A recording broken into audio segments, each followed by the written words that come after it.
I got Chick-fil-A, but I got soup because I love their soup, man.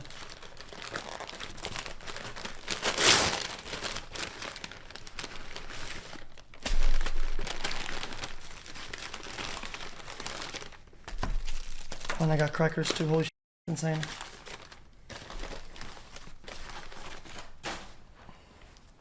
Have expected that their investigation into another local crime would lead them to the key to solving the mystery behind her death and the nightmarish things that were done to her body afterwards. The deranged motive behind the unthinkable crime would leave the offender's family, as well as the police, in shock. The nightmare started when a man called the police to report that his car had been stolen. Much of what he reported was a lie, but would still lead to a truth so disturbing it would stick with the investigators for the rest of their careers. When police brought a 17-year-old Gavon Ramsey into the station on April 13, 2018, to talk about breaking curfew and the increase of crimes in his neighborhood, they had no idea what they were getting into. Gavon was accompanied by his mother, Chris, and the police informed them both that he was not under arrest and could leave at any time. Some of the following footage has never been seen before. Gavon, does your mom know why you're here? Well, he said he climbed on top of the church. Yeah. So there's got to be more to that story, because I wouldn't be going down here and picking up at school if that's what he did. The police were already well acquainted with Gavon. Lately, he appeared to have made a habit of going out at night to get up to all manner of mischief. This time, Gavon told a story about secretly meeting up with his friend, Braden. We weren't really doing anything. And then we went over to the church and climbed on top. And then we went into the courtyard, but that's all we did. Nah, you did more. Unfortunately, you guys have left behind some very telling items, okay? If we're going to get to the bottom of this, let's just make it the truth all at once. Let's deal with it and get it done. You're 17. Yeah. You're a kid, so you're not looking at as much trouble. The officer might come to regret this comment once she uncovers the full extent of Gavon's crimes. For now, all the police knew was that Gavon had been out after his curfew, but that was barely scraping the surface. Since he was staying rather tight-lipped, they also attempted to get the story from his friend, Braden. Your phone. Yes. Where do you think you left it? That I have no idea. What were you doing last night? Just out walking around. I forget the officer's name, but somebody stopped me and I talked to him for a little bit. I guess he was out looking for somebody. Who were you walking around with? Nobody. There was a very good reason the police were out looking for someone. They had no idea how close they'd come to catching their culprit that night. Are you missing a lighter? Mm-mm. No? Would you be surprised if I told you that there was a lighter with your phone? Honestly, yes. Okay. Gavon and Braden had a problem. In addition to the phone and lighter left at the church, the police also had security footage of the boys. When Braden was confronted with this, his story changed. If you just want to be honest with me, that would be great. And if not, I can just say that you said you were nowhere near, and here's the video. Okay. I appreciate, I guess, the straight upness. I do, honestly. I was out with a friend. What? We were just messing around, and I'm not exactly sure what church that is, but we decided to get up on top of the roof, and then we dropped down to see if one of the doors were open, and then a silent alarm, not really silent, we heard it. We saw an officer walking from the church, and then we ran from him. So was that Gavin's green lighter then, or yours? Green lighter, that would be Gavin's. When he found out Braden was talking to police, Gavon confirmed the story about the alarm. This would be the first in a series of confessions he would make over the coming days. I didn't even know what was going off because we were over by the windows and they were already cracked open. And we were just messing with them. They were honestly cracked open. I'm not lying anymore. This immediately raises the question of what else Gavon had lied about. You'd think that would be enough to scare the bejeebies out of you and go home. Were you guys going to hide in the trailer? No. What did you do with the trailer? I poked my knife behind like the little cement and Cement. popped it out. Why were you guys gonna go in there? I don't know. We honestly had nothing to do. And me and Braden together, we know it's not good, but I don't know. We're good trying to do this thing out. According to Gavon's mother, her son wasn't supposed to be hanging out with Braden. This restriction didn't appear to have the intended effect, but that would soon be inconsequential compared to what else Gavon had been up to. You guys do anything else in the area? No. So you guys didn't go into any cars?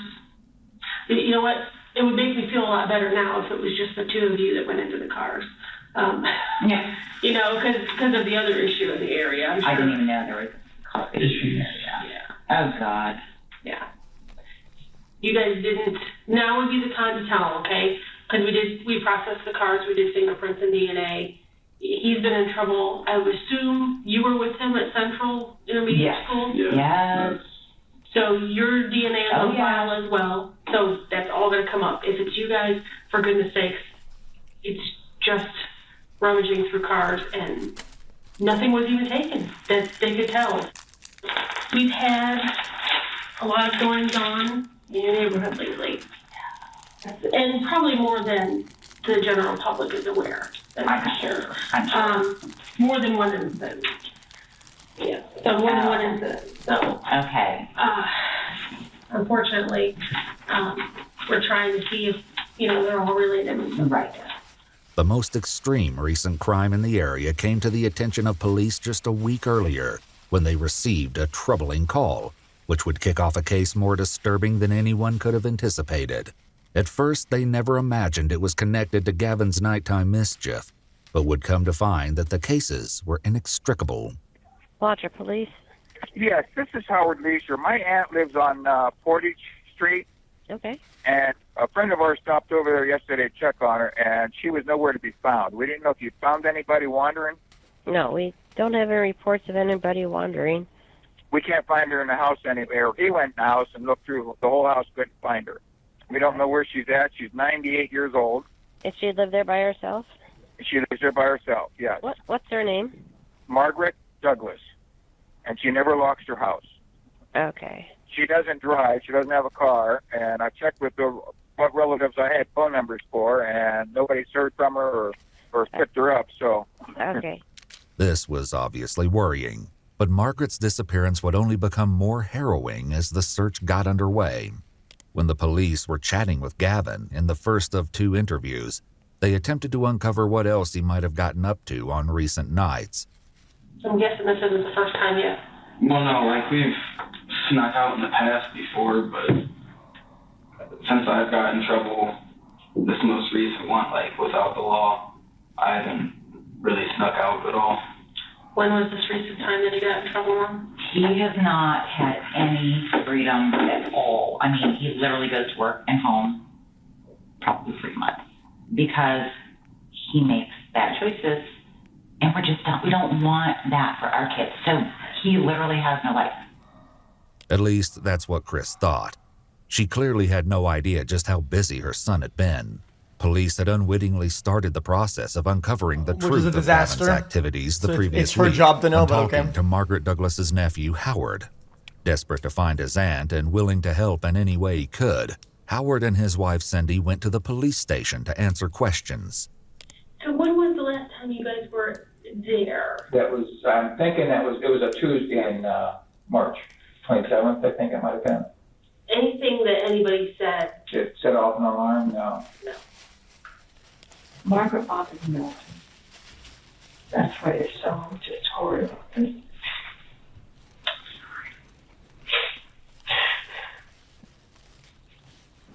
She would keep him hard asleep. And so this past Sunday. John, David called. hold on.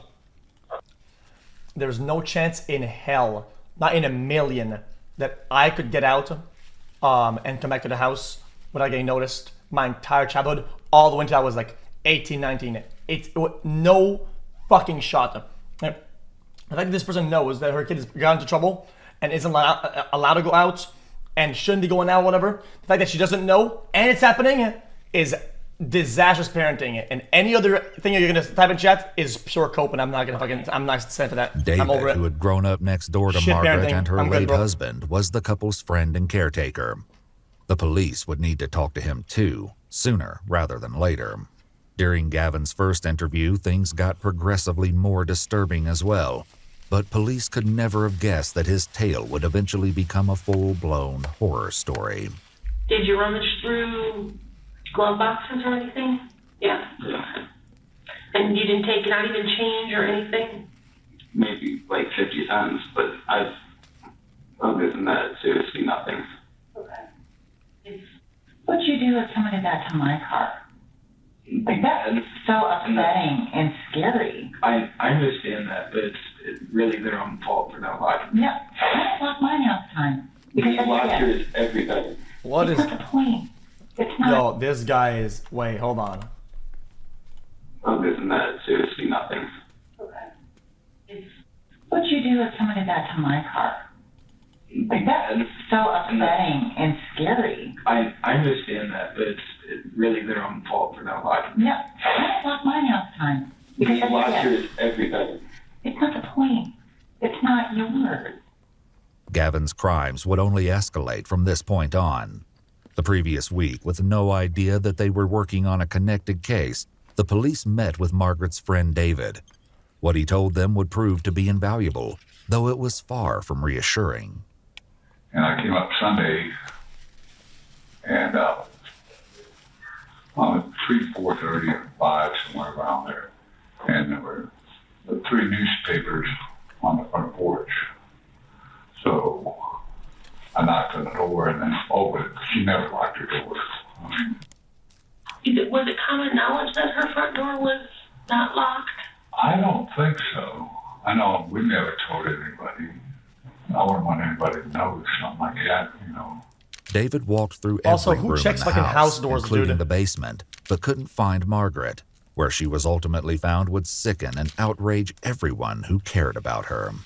During the first conversation, Yo, this whole fucking criminal coping mindset you have, listen, is like probably some dog shit middle of the city take.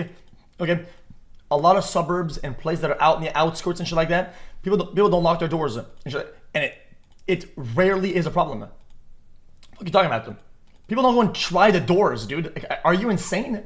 with Gavon, which took place a week after Margaret's disappearance, it became obvious that he'd been up to far worse things than he initially let on. We had a carjacking, Oh my God.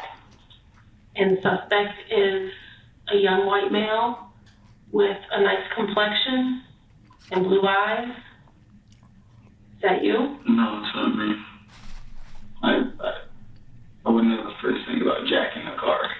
The proximity of the crimes was more than slightly suspicious, and the police likely believed Gavon was still holding back. They had unknowingly drawn closer to the heart of Gavon's dark secrets when Margaret's friend David recounted not being able to find her. Little did anyone know that this would be the lead-up to a stomach-churning discovery. Well, I called Howard, her nephew, to see if they came up, because they come up and take a grocery shopping every 2 weeks, like salt. See if they took a grocery shopping. He said no, they hadn't. When Howard still couldn't reach Margaret the next morning, he went to the house in person. Meanwhile, David also... Dude, look at this nice house, man. Like 98 years old, dude. She's just chilling, like end of life, trying to fucking benefit from the things that she worked for when she was younger, just chilling out. And it's probably a pretty chill neighborhood too. Like, Margaret it's the just next fucking brain morning. dead and twisted. He I went know. to the house in person. Meanwhile, David also called some of Margaret's other friends and neighbors, but they hadn't heard from her either. And this is all on Sunday? Yeah. And then, Were you making those calls on your cell phone? no, I made it on her phone there on Or her phone? the desk. It's the old style phone. Oh, the rotary phone? Yeah, the rotary phone. Okay. Yeah, and I called on that. You don't want to use that digital phone? Well, it wasn't in the bracket Okay. where she kept it. The missing phone would also turn out to have shocking implications, along with a few other seemingly innocuous observations made by Howard and his wife. I know we weren't able to find her wallet and checkbook. Can you describe her wallet to me? Her wallet is red. It's about, I would say rectangle. I would say maybe 4 inches in width. Do you remember the location of the heater when you were there? Oh yeah, it was right smack in front of the closet door. Okay. And actually that thought hit my mind when they asked me to look for her coat.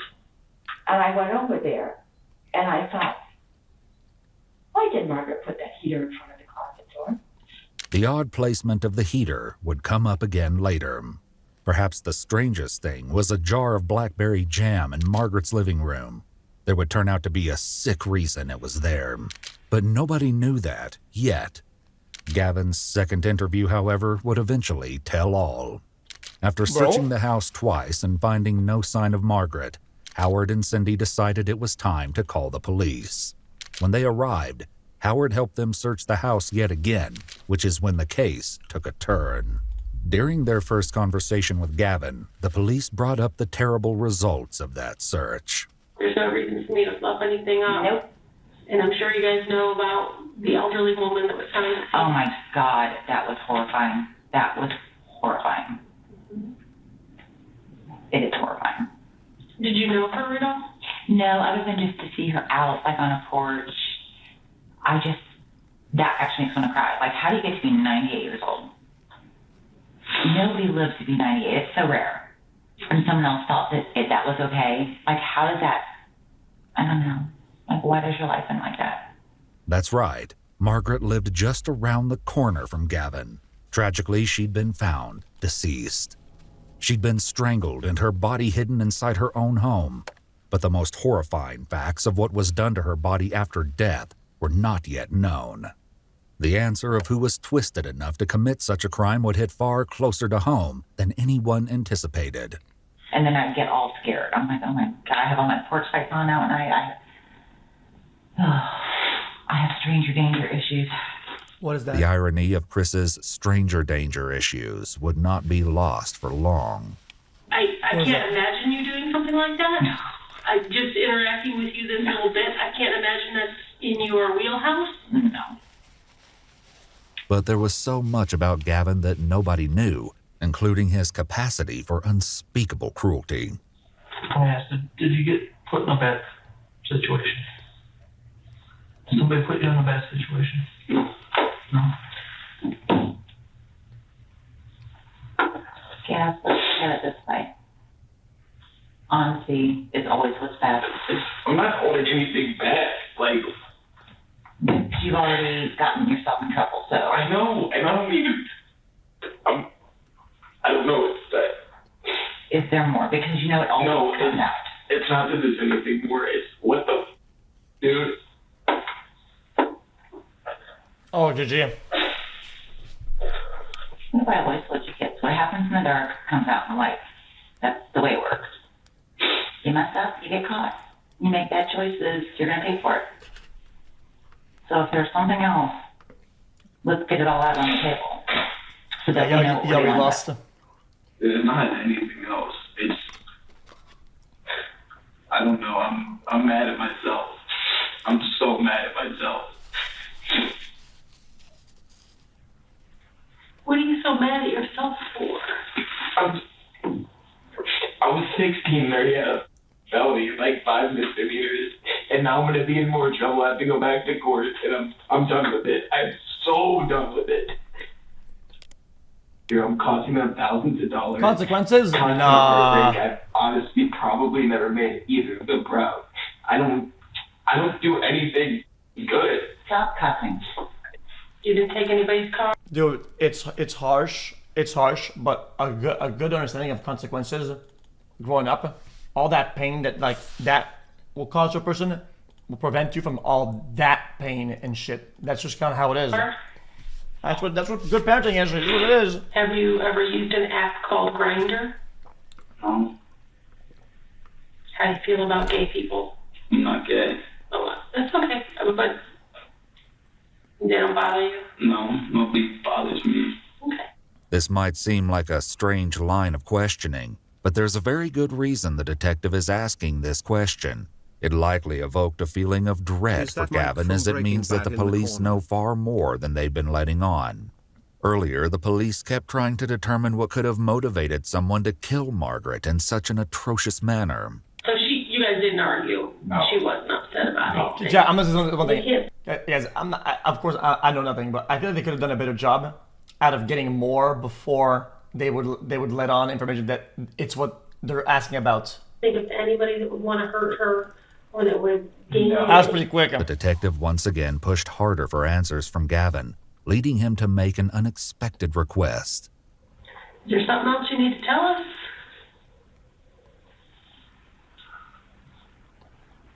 What's upsetting you so much? Nothing. Okay. The detective clearly hit on something. Okay. Let me do this one more time before. After that, I'm gonna stop pausing. Okay. Even if they have the video, it doesn't matter. Everything is very important when you're gonna get a conviction. Okay. From motive, from context, everything that they can get, they should get them, because it'll all go into it all comes into play. You understand? So, was it premeditated? Was it something that they planned before? Something that happened? Something that escalated? Is it whatever? If they get every possible thing to build up, even though this guy probably thinks if this isn't about this crime, yeah, I can say we're doing this, we're doing that, whatever, and then they can make that build up, and they can let more on. That's what it is. Honestly, can you two actually leave for a second? What's that? Can you two actually leave? So I can talk to her. Yeah. Knowing what had happened to Margaret, Gavon's mother was likely terrified of what her son didn't want to say in front of her. As it turns out, she had good reason to be concerned. Gavon was also unable to hide his emotions in the interrogation room, but this didn't stop him from giving the detective at least one of the answers she wanted, finally addressing the previous question about meeting up with someone from Grindr. But this was only one of the many secrets she would convince Gavon to spill. I'm sure they've got it. No, not true. That's the worst thing you can think about. The car jack thing, Appeal to authority, fallacy. I'm gonna be honest about it, but the way that he explained it, that guy, that's not right. That grinder thing, yeah, I have been on it. And this guy was like the first time that this happened, and I told him, like, I was 17 and everything, and I wasn't planning on doing anything with him. It's not my style. I was just, like, he's a 40-year-old man trying to get with a 17-year-old, so I was just gonna rob him. It's still messed up, but against what he's doing, I don't really think it is. And then the whole carjacking thing, I never even left Overlook. I literally, I got in, and he's like, what, should we go to the back seat? I'm like, yeah, sure. So he got out. I sit and locked the doors and hopped in the driver's seat and just drove around, messed with him, and then I left. Do you have his wallet? No, that's because I kept asking him, I cracked the window of the car, cause he walked up, doors go out, everything. I'm like, where's your wallet? And he's like, I don't have it. So then, I opened his glove box and all that. And I'm like, well, show me your pockets. And he's like, I don't have it, but can I have my phone? I'm like, no. And then I turned and he tried to grab the window and break it. And then I gassed it and he walked, and that's when he left Overlook. And then I went up to where the dumpsters are, you know where that white van is? Mm-hmm. Yeah, and that's where I left the car and I just went over. Gavon added that he threw the man's phone out the window shortly before he abandoned the car, then blocked the man on Grindr. Believe it or not, all of this would be connected to Margaret's death in the coming days. I don't even have the app anymore. I deleted it after that night.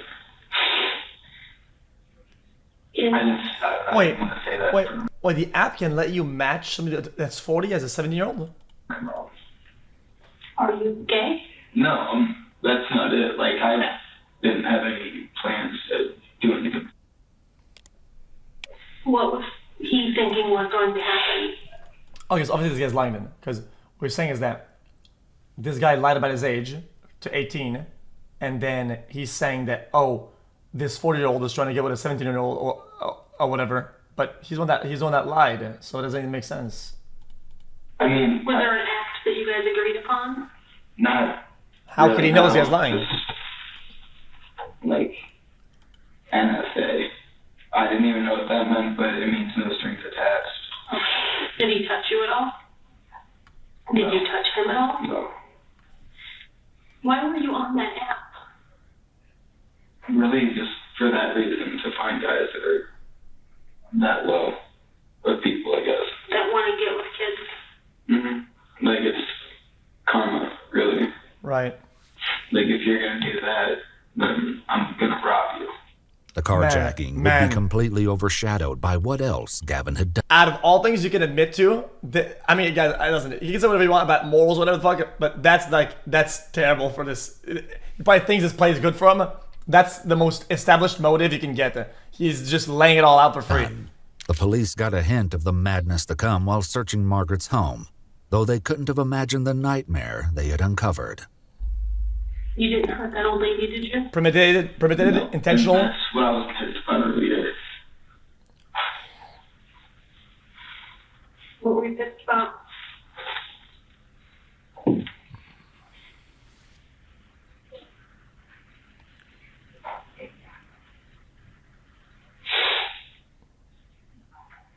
Because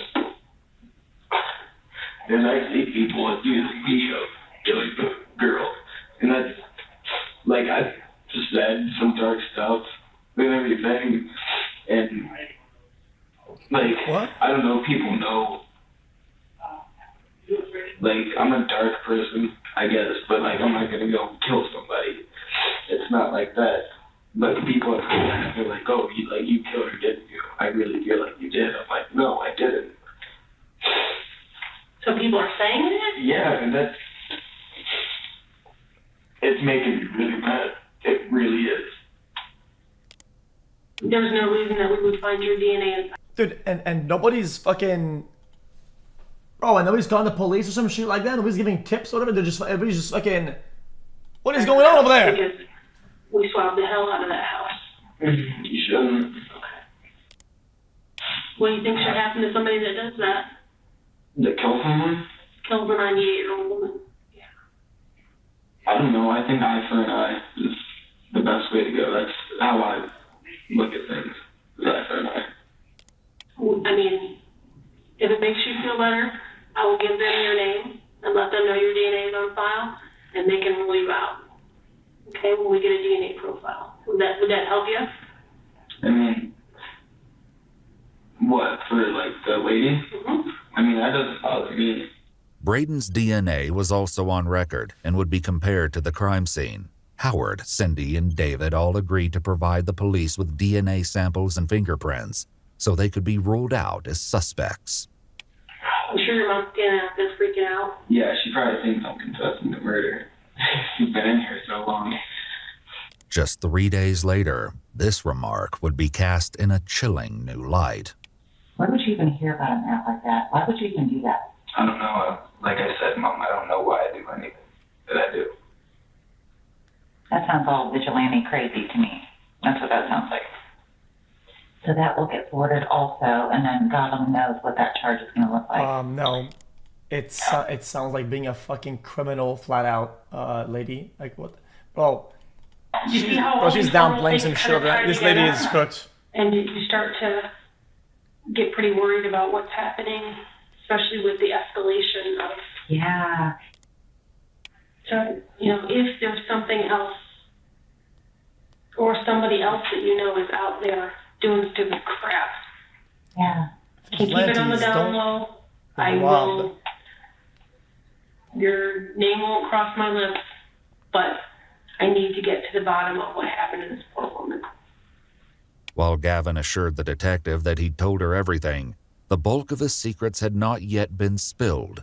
Unaware of what her son had done, Chris permitted the police to search Gavon's phone.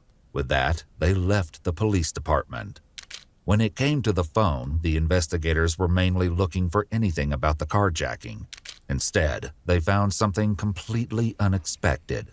It was awful enough that 2 detectives rushed to the Ramsey house to place him under arrest. Take note that he was made aware of his Miranda rights as soon as he was seated in the police car. When you had your mom leave the room the other day, were you going to tell me this? No, this was the carjacking. I thought about it, but I didn't know what to do. Did you know I'd be coming to see you after we got your phone? I figured. As soon as I heard the knock on the door, I honestly, if my boots would died, I think I would have ran. When the detective ushered Gavon into the video-recorded interrogation room, his distress was obvious. I'll be right back in, okay?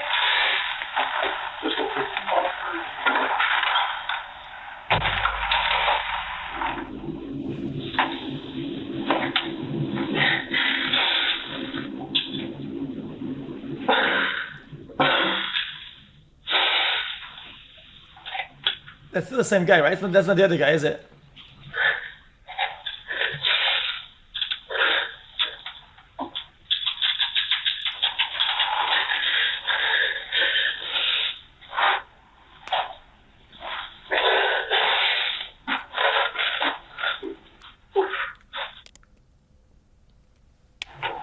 You sure I can't get you a drink?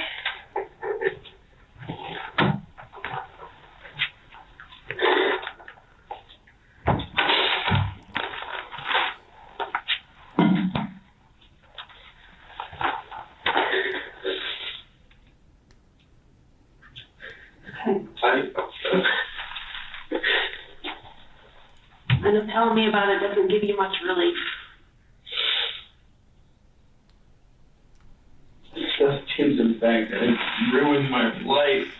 I never know why they do one man. They let 1v1 in the room like that. I feel like it's really risky. Like, why would you even let a potential killer on a one-on-one with somebody who's like not physically fit like that? Why not just get somebody in there? Like, always 2-on-1. That's like dude. We can't go back and change it. Mm-hmm. He's cuffed, dude. You potentially have a psycho killer, insane person. Potentially, these guys been playing all along. Guy can fucking reach over her neck with his cuffs and just fucking choke her to death. Like, what the fuck are you talking about? You have to figure out what's going on with you, okay? What are you talking about? And you didn't take anything from the house. Like I said before, it doesn't make a difference either way. I mean, what other crime could I commit that would really matter at this point? Grandpa? Finger breathing? Feel more comfortable laying down then? Do you want to take these off so I get through it? That's up to you guys. You mind? I don't mind. I'm not worried about A you. little bit more comfortable, you know what I'm saying? Once Gavon was uncuffed, the detective set about filling in the specifics of the gruesome yet patchy tale Gavon shared on the drive to the station. The truth was about to come out once and for all, but each detail would make it more horrific than anyone could have imagined. Did you go in the house initially just to steal something? Just honestly, all I did was I wanted the adrenaline rush. Oh, I just go into a house. Something. Yeah. I think that's why I broke into the cars and stuff. Is that risk factor. And all I've ever done is take risk because that's the only thing that makes me. That's your drug, adrenaline? Yeah, like, I don't know, nothing feels wrong with me. When I have adrenaline, it's like, alright. You feel alive. Not, like there's meaning to you. Right? I don't know about meaning, but you understand, like you feel like yeah, it feels different. Like, I don't know how to explain that. Any bad stuff inside you goes away. I guess. This tied back to something unsettling Gavon had said in the car on the way to the police station. The adrenaline is the only thing that makes me feel like I'm even alive. Like when you met up with the guy with the car, is that adrenaline? Yes. Gavon continued his story, and he revealed that his meeting with the man from Grindr hadn't gone quite like he previously said. And there was Well, you can get adrenaline in a lot of ways that are cheap or cost nothing or have like no like risk of going to jail. Like what? Physical stuff that went on between the two of you in the car, right? Yeah. First time. Officially, I guess. Yeah. The stuff happened when I was younger, but it wasn't voluntary for me. You just weren't sure. Like when you got there, it's kind of like There's no kind of adrenaline. There's adrenaline. That's it. I mean, there is kinds, but not like you think it is. Freaked me out a little bit. What freaked you out? Your reaction to it or him? I don't know, just once I realized I was in the back of the car with some guy. So you realized it was just crazy. Yeah, and I didn't want to be part of it anymore. Had you met anybody on Grindr before? I had, yeah, before. So your whole intention of going in the house was just the adrenaline being in somebody's house. Yeah, I didn't even want to rob the house. It was just the sneaky thrill of can I get in somebody's house and get out and get away with it. Yeah, but if the door was locked, I would have just walked away. The whole breaking into the house, that was the adrenaline part. I think I didn't even have a grip on reality whenever I did that. You can probably guess whose house Gavon entered. As terrifying as this was, what he did next was truly mind-boggling. I didn't know whose house it was at first until he saw her. And you knew she knew you. Had you talked to her before? I know we discussed this a couple times, but... just going to, like when I was 13 or 14, going to shovel driveways and stuff. You know, when I was actually doing something good. And nobody was with you this night? And you've not told anybody about this? No, nobody knows about this. Was it dark when you went inside the house? No lights on or nothing? None at all? Well, no, there was the lamp. The lamp was on. Were you in her house for a little while before you woke her up? I mean, I came up onto the porch, and I didn't even know what I was going to do. And I looked in the window and everything. I don't know, I felt like going into the house is like the biggest adrenaline rush I could get, I guess. So then I tried the doorknob and that just happened to be unlocked. Was it the front door or back door? The back door. Well, she was already asleep whenever I went in, because when I came around the corner, that's where I saw her, and it scared me.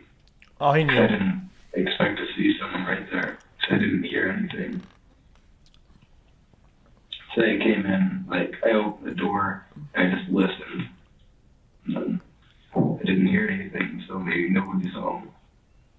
And then I go to walk around that corner, I'm still going slow, but I see her, and she's, I don't know, sleeping or something. And then I go to turn around and hit the chair. Yeah, lock your doors, yeah. And having a pet, a dog helps out a bunch too. And she started to scream at that point, you said? Yeah, because when I hit the chair, I turned back around. Even a little rat, and I looked, and she was he barks there, like that, he's getting out. Yell. And then went for the phone.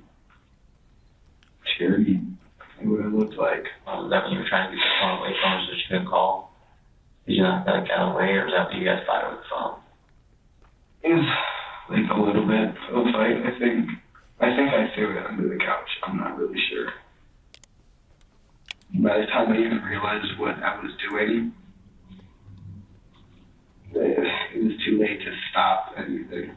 And you realized that's when you were on the floor on top of her with your hands on her and stuff. That's when okay. Gavon showed the police an injury on his hand, where Margaret's nails dug into his arm. He had other scrapes on his hands, but claimed these were unrelated. Margaret never stood a chance in the fight against Gavon, which likely made her final moments even more horrendous. So when she died, was she on the couch or on the floor? Floor. Were you on top of her then? Kind of. Like straddling her? What is all this loser, man? Yeah. And did you use one hand or both? Both. Did you squeeze it or push her against the floor or both? Oh, And you said you don't remember if she was bleeding at that point. the only reason I can think of bleeding is when I put my hand over her mouth. So when you were holding her hand over her mouth, you might have pushed too hard and maybe made her nose bleed. Yeah. The detectives knew Gavon had skipped over several particularly nauseating details, but those would eventually come out too. So how long do you think you were in the house before you woke her up? I don't know, probably like 10, 15 minutes. And then from the time you woke her up to the time you ended up on top of her, choking her, how long did that whole part take? Probably like 5 minutes. Was she like fighting back with you then, trying to struggle, and then you guys went down? Yeah. I think on our way down is when we got ripped. But you don't remember ripping her panties? Margaret's underwear was not just torn, but completely ripped from her body. Her bloody nightgown and bra were pushed up around her upper body. Fearing the implications, crime scene investigators swabbed all of Margaret's clothing, her body, and the items in the closet. The results would once again emphasize how reprehensible this crime was. Did she say anything to you when all this was happening? Did you say anything to her? No, it happened. It happened quick. The level of indignity Margaret's body was subjected to was further emphasized in the detective's conversation with Margaret's nephew, Howard. And how many times did you guys go into the closet? I went in twice. When we first got there, the first thing I did was open the closet, but I had to move that heater from in front of the door. It's never there. Can you tell me how it was? Oh, he says eye for an eye. You know what? I bet you some inmates will probably agree with that. So all I had to do was put my fingers underneath the top lip, and I lifted it up and set it out of the way the first time I looked. And then I wanted to make sure, put it back the way it was, so I moved it back. Howard said his wife Cindy also moved the heater twice to look in the closet for Margaret's coat to see if she might have left. However, the coat was found in the closet, though it wasn't on the hanger where it belonged. Howard's second foray into the closet was life-altering. That's when I noticed the tennis shoe. So I tried to pick it up, I couldn't pick it up. I'm thinking, what's holding the shoe? So I just I grabbed another piece of clothing and threw it back. And I've never seen this before in my life. White, and I touched it, it was cold, felt clammy, but felt like styrofoam to me. So I moved it. You all right? Give me a minute. Yep. So I moved another piece of clothing, and that's when I tend to go down like this, and I felt it up a part of the leg, and it felt the same way. I'm thinking, why has she got styrofoam in here? What is it? And then it hit me. So it took you a minute to realize that it was her in there? Yes, it did. Margaret's other shoe was also found in the closet, carelessly thrown on top of her, along with other items from the closet. It appeared that Gavon had pulled items down at random in an effort to conceal the body, including a sweater and a vacuum cleaner. That's when basically we left the house. Yeah.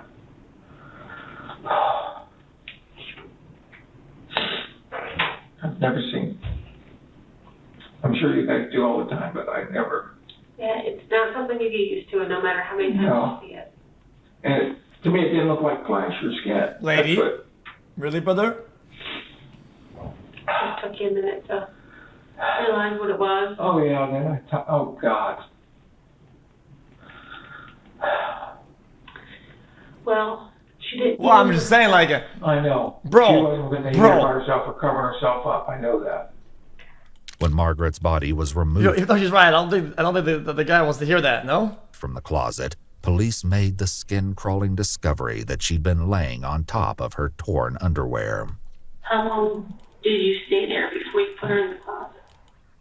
That was probably like 30 minutes. I just kind of sat there and I didn't know like what was going on. Yeah, you're right. Maybe completely relating, sure. In shock. And then I checked my phone and it said it was like 4 something, and I knew my mom had to get up at 5:04. So then you made the decision then? Did you look around for another place to put her, or was that just the first place you came along?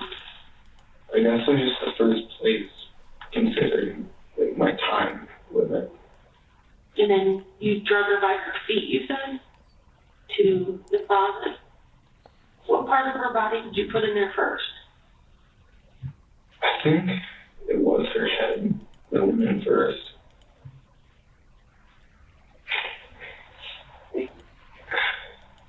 Did you close the closet door? Did you put that heater in front of the door? Yeah. The closet where Margaret's body was found was only about 2 3/4 feet wide by 1 3/4 feet deep. In order to make her body fit, Gavon contorted and shoved her into the space, face down with her knees bent and arms folded. And you didn't take her wallet? Nobody cares about the 60 or 80 bucks. Yeah, nobody cares about anything in there. I did, but it's gone. Maybe throw it in. Trash also. Which trash? At my house.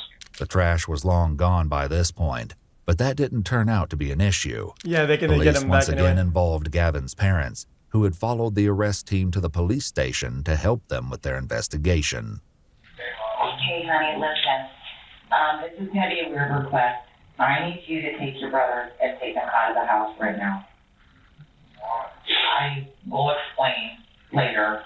Maybe go to Uncle David's and just hang there, and we'll call you when you So, come home. I agree. Interrogation equals lose for these people, right? But it doesn't mean that they wouldn't be guilty if they had a lawyer and everything. It just means that probably they could get like a lower sentence or whatever because they're not going to get what they want. No, yeah, it's not lose right regardless. now, so don't tell your brothers right now. Once Gavon's 3 brothers were out of the house, the police carried out a search warrant. Their efforts were not in vain. Tucked away in the back of a dresser drawer with Gavon's jeans, the police located Margaret's missing red wallet. Gavon confessed he'd spent all the cash on cigarettes, but Margaret's cards were all accounted for. However, the wallet wasn't the only item of interest. The night you were out at Margaret's, had you drank or smoked anything? Done any drugs that night? No, that I was actually sober that night. Which is another reason why I smoke weed and I drink. Because I can't handle myself. Oh yeah, this parenting is trash. I'm telling you. This is even more points that the parenting is. I don't want to blame the lady too much. Trash parenting. Okay, brother. The fact that he drinks a lot and smokes a lot, and the mom doesn't know, and she knows that he's a high risk kid. Forget it. Like comprehend. I don't even know the word to use. My thoughts when I'm sober are dark. When I'm high, they're like good thoughts. Had you ever thought about harming anybody before or taking someone's life before? Not like planning it out, but like, oh, I'm so mad I could go kill someone right now. Like that kind of thing. Hold on, more pause. See, this argument, this shit, you could do everything right and your kid could still murder, please. You know what, dude? So, even though there is cases of that, right? The vast majority are not. This is already a high-risk kid that presented a bunch of different patterns, different things, different events. They have enough. So this is not some guy who was like doing some weird, like some psycho was doing some weird shit that nobody knows about, and it all came at once, right? This is some guy that gave hints of his behavior throughout almost his entire childhood. The lady knew, and he was still high risk and a massive liability, and still she was irresponsible. Like, what the fuck are you talking about?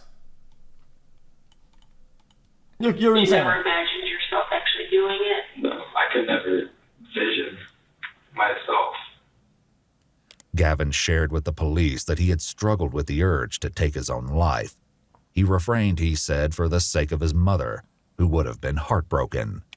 I mean, I wondered what killing somebody would feel like, but I've also wondered what jumping off a building would feel like. Oh, boo-hoo. So it's not like anything about this was premeditated. During their search, police came across a journal in his bedroom that would prove that, once again, Gavon was not sharing the whole truth. The journal began with 2 research projects on the serial killers Donald Henry Gaskins and Ted Bundy. After this, the entries transitioned to ideas for skits and short films. Chillingly, in each one, Gavon played the role of a killer. The victim in almost every story was to be played by Braden. As skin-crawling as this was, the entries containing Gavon's personal thoughts were by far the most disturbing. In one, Gavon wrote, "I want to know what's wrong with me. Sometimes I just want to go off on someone and beat them until they're not breathing anymore. It's not even for attention or anything. I honestly want to take someone's life." In another entry, he wrote, "I don't feel empathy or sympathy for anybody. Like, I just don't give it." Dude, stop defending dumb fucks. Okay, listen. I'm not saying that pain should go through people's journals, okay? But that's just one of the things that this guy did that represented that behavior and that pattern. You act like this guy doesn't talk to people, that he, like his friends or acquaintances, he doesn't release some form of dogs, he doesn't give some sort of warning signs. Bro, these people are not like these crazy secretive, nobody knows, super meticulous. These people are fucking brain dead. They're not meticulous. You're stupid. Stop it. Never told your counselor about any of the thoughts that you have? I did a lot, and she didn't. She started with trying to treat the depression first. But that's the thing. I don't know if this can be fixed. And he goes, it doesn't feel like it's some regular emotion. This feels like it's natural, and I don't want it to be. Anything can be fixed. Yeah. Gavon had been in counseling on and off for years and was diagnosed with ADHD and depression. Another entry Gavon made in his journal highlighted his depravity. He wrote, "I think if counseling doesn't help, I'm honestly going to kill someone. I'll probably take a girl out to the woods and rape her and kill her. I wouldn't feel bad about it, but I know it's wrong." We might never know exactly how much Gavon told his counselor, but he appears to have been very upfront with his coworker Haley. Haley shared a Snapchat conversation with police in which Gavon told her flat out, quote, "Boom, checkmate. I don't give a fuck. Boom, boom. This video, every time there's a new scene in this video, it proves it right. I told you, the guy lets people on this shit, talks about this shit, gives hints, signs everywhere, dude. That is absolutely unhinged. People not noticing it, not doing shit. The mom not fucking picking up and doing shit. Ridiculous, dude. I watched one of those videos on YouTube and I laughed. And I'm pretty sure I could kill someone in cold blood and not feel guilty or sad or anything. Chillingly, when police spoke with Haley, she told them that she had no problem believing the despicable things Gavon had done to Margaret. But police still hadn't uncovered the full story. So what did you do with your gloves when you left? I threw those away Where at? in the trash can. At home. Is there the glove there? Could you have dropped one? There wasn't one there. I guess I did drop one back. Gavon said the gloves just happened to be with him from when he cleaned the bathroom at home several days earlier. However, it wasn't the presence of the gloves that police were most interested in. There was something far more disturbing that they had discovered. There was purple stuff on it. What was the purple stuff that was on it?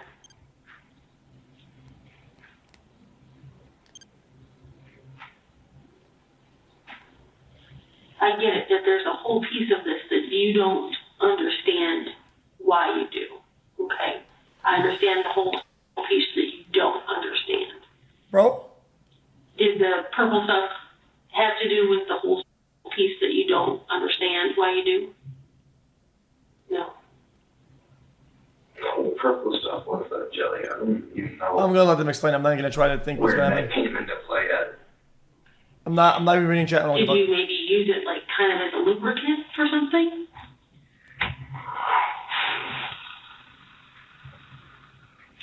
Is it a part you don't understand, or is it a part just Young man? embarrassing? In your own mind. You know what I mean? In your own mind. It's Because it's okay.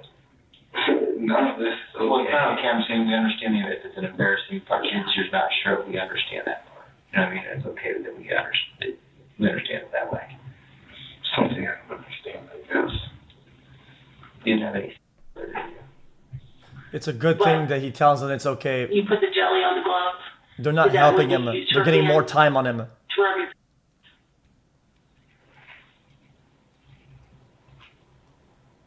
Yeah. This vile post-mortem assault was the nauseating reason the blackberry jam was found in the living room. Testing on the jar revealed the presence of male DNA, though it could not be matched specifically to Gavon. Similar testing revealed Margaret's DNA on the outside of the gloves and Gavon's on the inside, along with evidence of sperm. Male DNA was also found on her ripped underwear, and still the horror continued. And is that the same time that you were taking some of those pictures? Yeah, and after I took those pictures, well, like, what? That's when the shock set in? Yeah, it's like, what am I doing?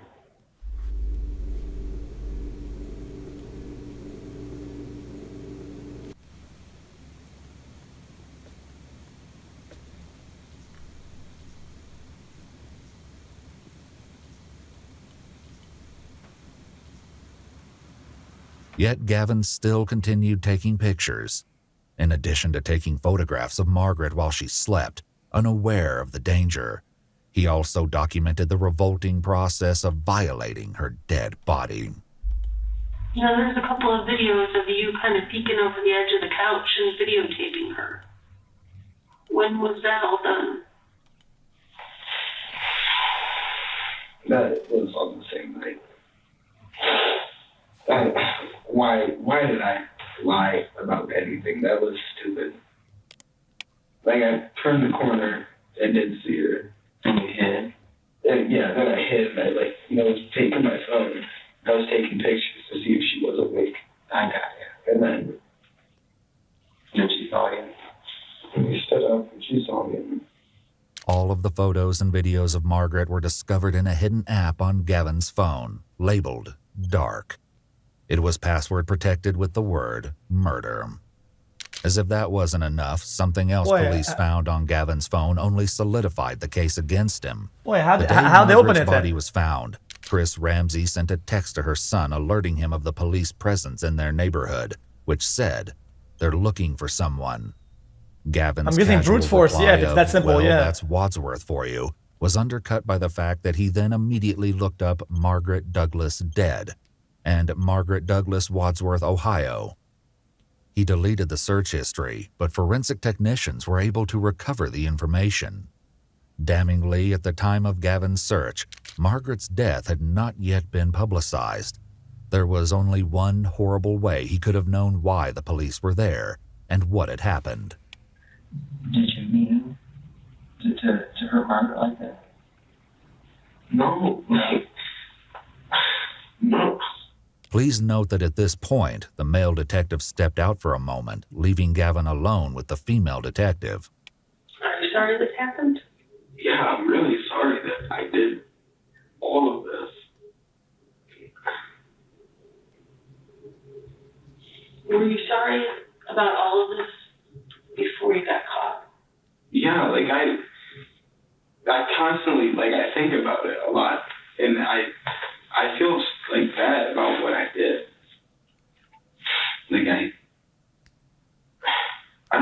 I feel bad. I know it's wrong, but I can't express the emotion. Once again, Gavon's journal suggested a far more wicked truth. He wrote, "I don't care that I feel the way I do, but I need counseling before I completely go off the deep end and do something that literally ruins my life. I wouldn't feel bad if I killed someone, but I don't want to sit in fucking prison." If she was here alive in front of you, what would you say to her? I'm sorry. That was never meant to happen. If I could take it back, I would. There's a subtle upward inflection when Gavon says, "I'm sorry." His monotonous and emotionless tone is a stark contrast from earlier. It appears he can cry for himself, but not others. Still, Gavon seemed to find something else far more troubling than the life he took. I think if my dad sees me, he's gonna go to freaking jail because I don't agree with that. That's not how that works. Yeah, I know. Well, it's ruin our family name. Gavon's parents waited in the lobby of the police station for the duration of their son's interrogation. To say they were distraught when the police broke the news that their son was a killer would be an understatement. All the phone contained images of Margaret before and after her death, as well as videos of your son with her. Okay. Okay. Engaging in sex with her.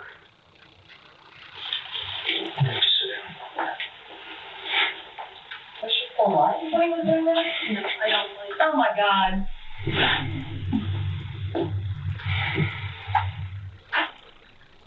This isn't happening. This isn't real.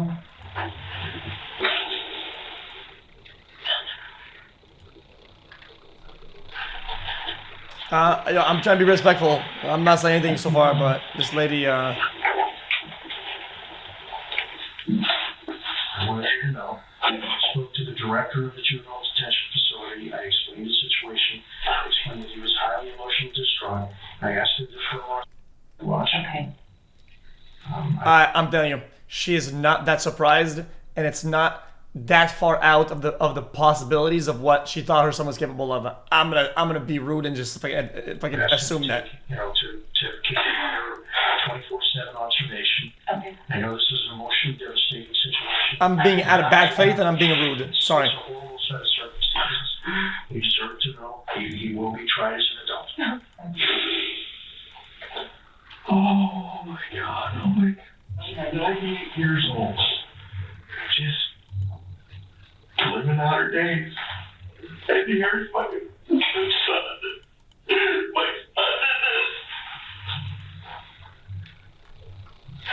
And I'm mother all these people out here. And it's my son. I know they're in shock and denial, but I'm I'm being bad faith. I told you, it's not logical. Incidentally, Gavon was wondering the same thing. What do you think's even gonna happen with me? I think you're going to go to juvenile detention.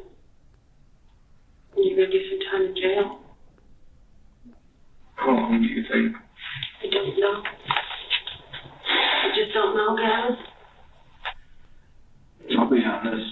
This Saturday, like just 5 days from now, I was gone. I was leaving. Oh. You're going to run? Because the only reason I didn't yesterday, I'm leaving and I knew I'm my coming mom back. just took out Like a my little kid. insurance. And I knew my insurance doubled, so I had like no money. Well, Gavin, I'm glad it's going to stop here. I'm glad this didn't go any further. Because I don't know that you would have been able to change on your own. No, it wouldn't. And Dude, I had a pretty. the death penalty is, in my opinion, is bad. Okay, I'll tell you why. Death penalty is bad. I'll actually agree with you on that point. One Chatter Andy, because it's too easy. It's too easy. It's too easy. It's easy way out. These people cause a lot of eternal pain on a lot of people. A bunch of people that are linked to what they do. Bunch of people, and they get off instantly. Clear picture of Hell what no. the next year looks like if I ran. Unfortunately, I think you would have hurt more people. Was that in your plan? I mean, that wasn't in my plan, but I could see that happening. On January 18th, 2019, Gavon was convicted of aggravated murder, aggravated burglary, kidnapping, and abuse of a corpse. He was given a life sentence for murder, along with 10 years each for burglary and kidnapping, and an additional year for kidnapping to be served consecutively. Originally, he was meant to serve life in prison without the possibility of parole, but changing legislation for minors who were tried as adults again. renders Gavon eligible for release after 25 years in 2043. Yeah, I think this is the third video that this was the outcome. I think legislation has changed in almost, I guess, all states. Because otherwise it'd be a coincidence that almost all of them were in states that changed. I guess it's like most of them changed. I still think that things shouldn't apply retroactively. I think that's how all things should be. If you do something at a time where things are like that, it's a snapshot of what life is at that current time. Therefore, you get the consequences for what that is, regardless. That's how I see it. You might think it's a bad take. If I tell you this is a crime, don't do it, and you do that, you know you're engaging in a criminal activity. You know you're being a criminal, right? If I say a year later, well, we don't think this is a crime anymore, why would I let you out? You're a criminal. You're not somebody who doesn't do crime. You're a criminal.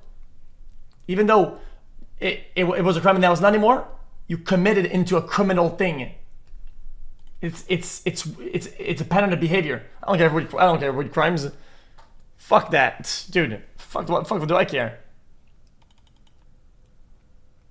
Something is a crime when it's a crime. Don't be a criminal.